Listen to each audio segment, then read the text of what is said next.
Mas isto é pesado. É pesado e grave, não é? E mais comum do que se possa imaginar.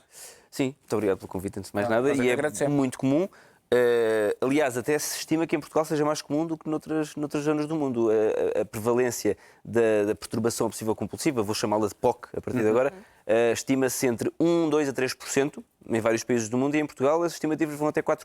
Portanto, é bastante prevalente. 4 em cada 100 pessoas em Portugal terá perturbação obsessiva-compulsiva, e até se estima que este número seja subestimado e haja mais pessoas. Porquê? Precisamente como estavam aqui a falar com o Raminhos e eu tomei nota dessa informação, que era um bocado esta tentativa de perceber o que é normal e o que é que deixa de ser normal, não é? Porque, de facto, pensamentos obsessivos todos nós podemos ter. O pensamento obsessivo é um pensamento que entra na nossa cabeça, que não faz sentido, é considerado intrusivo, não é? Intromete-se no nosso pensamento e nós pensamos, isto não faz sentido nenhum. Por exemplo, eu venho para cá e bato numa pedra com o carro e penso, será que atropelei alguém? Que estupidez, não atropelei alguém. E sigo a minha vida. Portanto, isto é um pensamento obsessivo. E toda a gente pode ter. Por exemplo, na infância é muito frequente o pensamento mágico. Por exemplo, se eu puser as canetas alinhadas em cima do caderno, eu vou ter boa nota no teste do dia seguinte, não é? E depois isto passa, não é? Na maior parte das pessoas isto desaparece. Mas isto faz com que haja pensamento obsessivo no geral, e isso torna difícil de perceber quando é que há perturbação obsessiva-compulsiva. A perturbação obsessiva-compulsiva necessita de causar sofrimento e disfuncionalidade e, em geral, deve ocupar isto, de acordo com os critérios mais formais, isto deve ocupar estas preocupações e os rituais para aliviar a ansiedade devem ocupar mais de 1 hora por dia.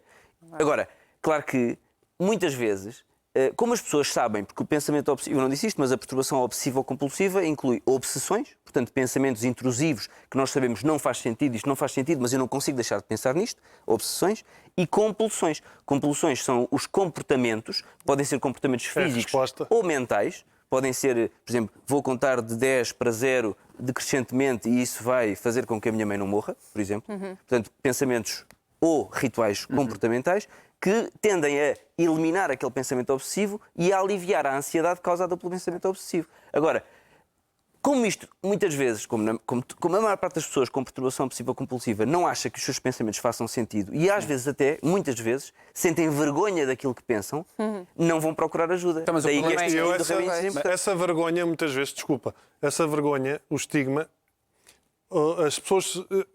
Foi o facto exatamente de eu começar a partilhar essas histórias é para as pessoas perceberem que aquilo que pensam muitas vezes não é assim tão estranho. Eu tenho uma frase que costumo dizer que é: todos nós somos estranhos até percebermos que isso é normal.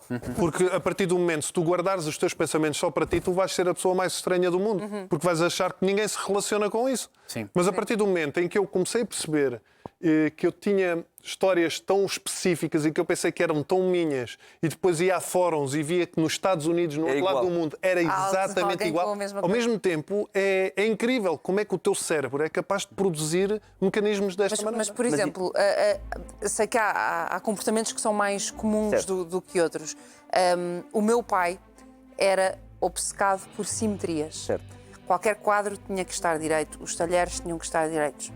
Eu herdei isso dele. Certo. Não me consome o dia, nem me transtorna, mas tenho sempre aquela coisita de endireitar. É hereditário, ou seja, eu herdei isso do meu pai, ou é uma coincidência, ou as filhas do Raminhos poderão ter essas características porque ele tem isso? Isso é uma excelente pergunta, e isso leva-me a dizer que a perturbação obsessiva-compulsiva tem causa biológica e tem causa ambiental. E, portanto, do ponto de vista biológico, sim, faz sentido que algumas características sejam herdadas. E está estudado, por exemplo, que em gêmeos monozigóticos, que são os chamados gêmeos idênticos, não é? É muito mais frequente que exista nos dois a perturbação obsessiva-compulsiva do que em irmãos que não são gêmeos ou do que não são gêmeos monozigóticos.